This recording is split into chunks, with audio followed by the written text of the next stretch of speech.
Banjir dapat berupa genangan pada lahan yang biasanya kering seperti pada lahan pertanian, pemukiman, pusat kota. Banjir dapat juga terjadi karena debit atau volume air yang mengalir pada suatu sungai atau saluran drainase melebihi atau di atas kapasitas pengalirannya. Luapan air biasanya tidak menjadi persoalan bila tidak menimbulkan kerugian, korban meninggal atau luka-luka, tidak merendam pemukiman dalam waktu lama, tidak menimbulkan persoalan lain bagi kehidupan sehari-hari. Bagi Indonesia, khususnya Provinsi Jawa Barat, banjir merupakan bencana yang paling sering terjadi, terutama pada saat musim hujan. Banyak petani di Pantura yang hanya bisa pasrah menyaksikan lahan pertanian dan perikanannya hancur diterjang banjir. Banjir tidak hanya terjadi di Indonesia, tetapi juga di kota atau negara tetangga seperti Thailand, Myanmar, Kuala Lumpur, Singapura, Filipina, Pakistan, serta negara maju dan lain-lainnya. Nah, bahkan negara padang pasir yang sehari-harinya air merupakan barang yang langka, banjir pun terjadi seperti yang pernah terjadi di Mekah atau di Jeddah. Di Thailand, banjir yang terjadi di Bangkok pada akhir tahun 2011 telah menyebabkan tergenangnya kota Bangkok dan 25 provinsi lain. Akibat dari banjir yang cukup besar dan das tersebut, maka sekitar 2/3 wilayah Thailand terendam air. Lebih dari 500 orang meninggal, sarana dan prasarana transportasi mengalami gangguan dan kerusakan. Sekolah dan kantor pemerintah diliburkan dan lebih dari 1.000 industri seperti Honda, Toyota, Western Digital, Nikon, Seagate, Canon, Hitachi tidak bisa berproduksi.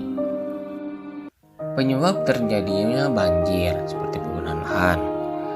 Nah, terjadinya banjir disebabkan oleh kondisi dan fenomena alam, yaitu topografi, curah hujan, kondisi geografi, dan kegiatan manusia yang berdampak pada perubahan tata ruang atau guna lahan di suatu daerah.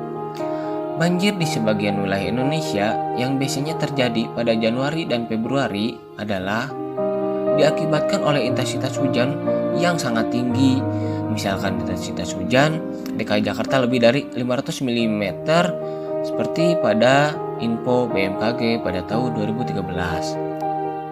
Seorang tokoh atau ahli Syarif dan Kodoati pada tahun 2006 menjelaskan faktor penyebab banjir adalah perubahan guna lahan, pembuangan sampah, erosi, dan sedimentasi, kawasan kumuh di pasang sungai, sistem pengendalian banjir yang tidak tepat, curah hujan tinggi, fisiografi sungai, kapasitas sungai yang tidak memadai, pengaruh air pasang, penurunan tanah, bangunan air, kerusakan bangunan pengendali banjir. Seperti banjir yang terjadi di Bandung Selatan adalah terjadinya penggunaan lahan di wilayah Hulu das Citarum, terutama di kawasan Gunung Wayang. Kawasan yang semula penggunaan lahannya didominasi oleh hutan, baik yang dikelola oleh perhutani maupun pihak lain termasuk masyarakat, kini telah banyak yang berubah menjadi pertanian hortikultura dengan tanaman musiman seperti kentang, wortel, dan lain-lain yang memerlukan waktu singkat untuk dapat dipanen. Nah, dampak banjir yaitu tidak sama antara pedesaan dan perkotaan, di mana di perkotaan yaitu banyaknya pemukiman penduduk, juga berbeda dengan yang terjadi di pedesaan yang didominasi oleh areal pertanian. Banjir yang menerjang suatu kawasan dapat merusak dan menghanyutkan rumah sehingga menimbulkan korban luka-luka maupun meninggal seperti yang terjadi di Wasior maupun Bahoro. Banjir juga dapat melumpuhkan armada atau angkutan umum seperti bus mikro, truk, atau membuat rute menjadi lebih jauh untuk bisa mencapai tujuan karena menghindari titik genangan seperti yang sering terjadi di jalur Pantura Jawa. Karena banjir tersebut penduduk seringkali harus mengungsi sementara ke tempat yang lebih aman. Bebas banjir seperti yang setiap tahun terjadi di Ciente, Bandung Selatan. Menurut BNPB, pada tahun 2013, banjir merupakan bencana yang relatif paling banyak menimbulkan kerugian. Kerugian yang ditimbulkan oleh banjir, terutama kerugian tidak langsung, mungkin menempati urutan pertama atau kedua setelah gempa bumi atau tsunami. Dalam pengelolaan banjir, mengingat banjir sudah terjadi secara rutin, makin meluas, kerugian makin besar, maka perlu segera dilakukan upaya-upaya untuk mencegah dan menanggulangi dampaknya yang dapat dilakukan secara struktural maupun non-struktural. Dalam upaya struktural adalah berupa tindakan menormalisasi sungai, pembangunan waduk pengendali banjir, pengurangan debit puncak banjir, dan lain sebagainya. Selain beragam upaya tersebut, juga dilakukan early warning system atau peringatan dini, supaya pihak yang terkait dapat melakukan antisipasi sejak dini sehingga dapat meminimalisir dampaknya. Upaya agar setiap rumah membuat sumur resapan untuk menampung air hujan sehingga dapat mengurangi banjir dan menambah cadangan air tanah. Sedangkan upaya non-struktural merupakan upaya penyesuaian dan pengaturan kegiatan manusia supaya harmonis dan serasi dengan lingkungan. Contoh upaya non-struktural adalah pengaturan maupun pengendalian penggunaan lahan atau tata ruang, penegakan peraturan hukum, pengawasan kepada masyarakat, dan lain sebagainya.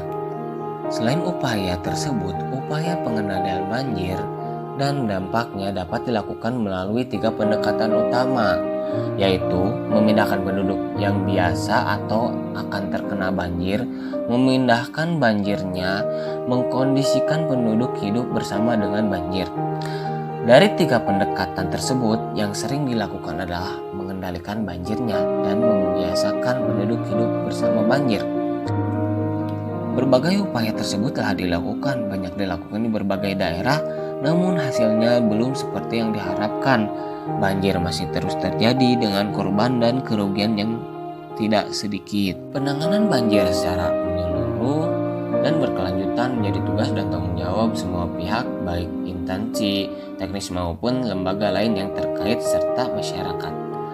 Kerjasama inter dan antar mereka harus dilakukan agar memperoleh hasil yang optimal melalui beragam upaya struktural dan non-struktural yang terpadu serta berkelanjutan, maka kejadian banjir di masa mendatang dapat diperkecil baik kejadian maupun dampaknya. Perencanaan tata ruang wilayah dan kota serta upaya kerjasama berbagai pihak dan daerah diharapkan dapat berkontribusi dalam pengelolaan bencana banjir, khususnya memperkecil kemungkinan dampak negatif yang terjadi serta memanfaatkan potensi dan peluang yang tersedia di kawasan bencana banjir dengan tetap memperhatikan kondisi masyarakat setempat.